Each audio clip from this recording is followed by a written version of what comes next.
So after owning my PlayStation Portal since launch 2 months ago, I've finally figured out how to fix a lag issue that's been putting me off using it.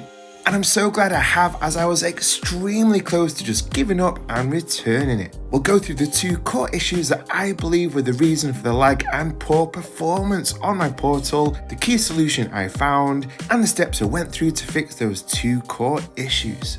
Plus we'll test out a few games that made me realise that yes, I can now finally enjoy my Portal with a lag-free gaming experience. So let's dive straight in, and I'm sure many of you have read many potential solutions online to remove lag on the Portal, with 2 of the wackiest ones being to turn off the 120Hz output option on the PS5 and to even unplug the HDMI, which surely is a bit extreme and something that we shouldn't really have to do. Now I knew it wasn't our internet, as my PS5 is connected via Ethernet, which definitely does help to reduce lag. And it wasn't due to our internet speed either, as we're fortunate to get 500 megabytes per second download, far above the 15 that Sony themselves officially recommend for the Portal. So it came to the conclusion that it was our basic router, provided by our internet service provider, which in our case is BT here in the UK, that was the core issue. And the 2 key areas in this are that 1, this router does not allow us to split the Wi-Fi signal, as 5 GHz is widely considered the best for our Portal to connect to. And second, this basic router just doesn't provide a strong enough signal and coverage around our house to reduce lag on the Portal. I went on Amazon to buy a new router and really didn't want to spend hundreds on an expensive gaming one, so I bought this TP-Link AX3000, which had many great reviews, is one of the very best selling ones, and has dual band capability. So the next day, thanks to Amazon's fantastic delivery service, the router arrived. Like any new gadget, it's always fun unboxing, and I was really excited to get it set up, although I didn't expect to run into one big issue that nearly made me send it back.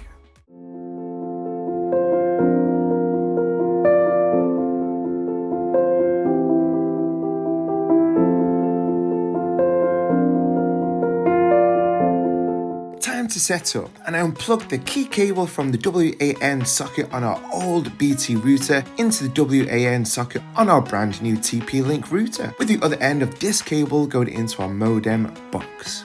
This TP-Link router has an awesome app to guide us through the setup process. I tried connecting using the dynamic IP, which I assumed would be really straightforward, but I just could not get the router to connect to the internet at all. And I spent hours retrying again and again and unplugging and reattaching all my cables, and I very nearly sent the router back.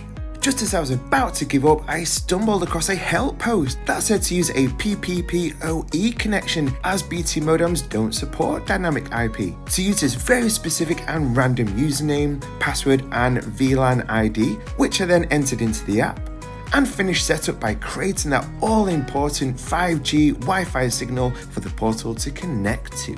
After a few moments, that green internet light on the new TP-Link router lit up after hours of stress, and I was blown away that my speed test showed an upload speed of almost 70, compared to about 9 on our old BT router. And it was now time to test out with some games on my Portal.